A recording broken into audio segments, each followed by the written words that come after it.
welcome to our weekly look ahead at the markets here.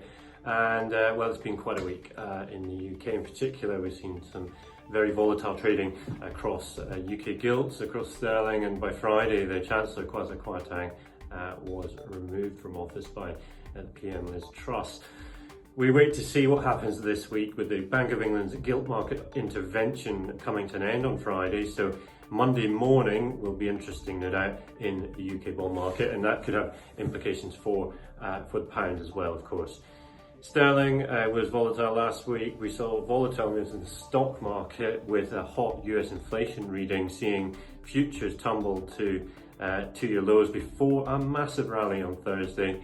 The S&P touching 3,500 but closing up well over 2% on that day.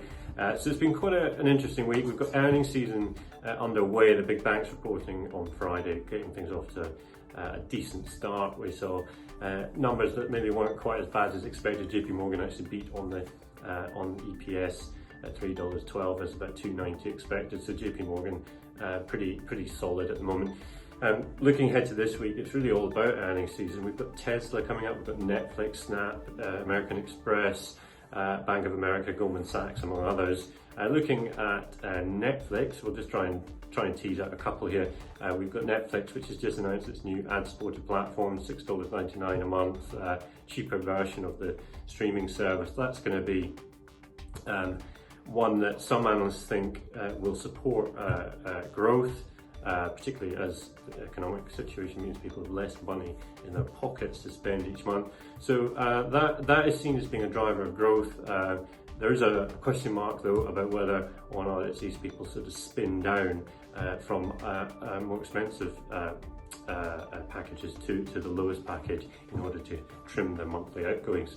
So we wait to see what Netflix says about all that. But the key thing really remains subscribers, and the headline subscriber numbers. It's been coming down for the last 2 quarters, but the management guided for 1 million net adds this quarter. So if it falls short of that number, then we could see Netflix coming under fire. Tesla also is of course a big one.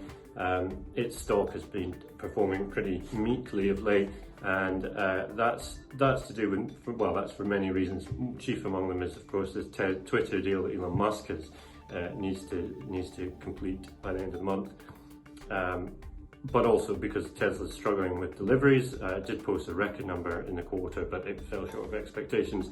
And even Morgan Stanley, which has been a chief supporter of the stock, saying that it expects margins to come under pressure, and they've maybe peaked out. Otherwise, keep your eyes on Snap.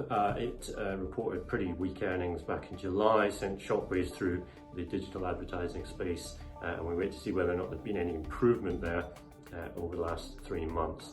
On the data front, I think some UK inflation numbers will be closely watched, as will the whole situation in the UK, whether or not Liz Truss can survive, what happens to the bond market, as I've said, when the Bank of England intervention stops. So lots to look out for in the coming days, and we'll stick with you here, and I wish you a good weekend.